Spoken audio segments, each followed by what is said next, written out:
Ush, ko'kardim.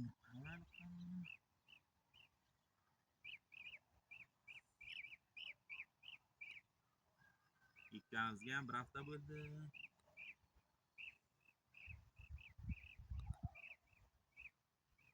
Ko'karmabdi-ku. Assalomu alaykum, hurmatli dehqonlar, fermerlar. Mana bugun qishlog'imizda ham ekkamizga rosa bir hafta bo'libdi. O'li ko'karmabdi, o'li ko'karmaydi qishlog'imiz, chunki havo issiqlik qiladi.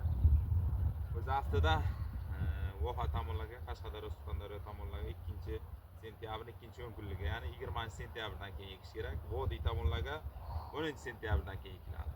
Chunki bizga vaqtli ekkanning sababi bizga sentyabr oyiga paxta terim boshlanadi. O'sha uchun ishchi kuchuk ham topolmaymiz. O'sha uchun vaqtliroq ekdik. Buni xudo xolasa namman suvlab tursak, ko'karadi, sentyabr oyiga ko'karib boshlaydi.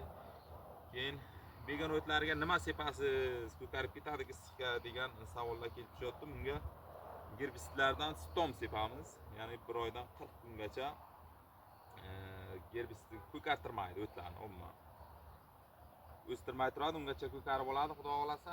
Keyin bitta begona o't ko'kargan taqdirga ham sog' bo'lib ketadi. O'shangacha Stom ko'kartirib olamiz. Manzilingiz qayer deb ko'proq so'rashyapti. Qashqadaryo manzilimiz Qashqadaryo viloyati Mirishkor tumani Jeyno shaharchasi Oltinbashroq massivi, ya'ni o'z bizning dala maydonimizdan. Xudo xolasa 3 gektarga yaqin sarimsoq piyoz ekdik. Yosanboz ekinlar.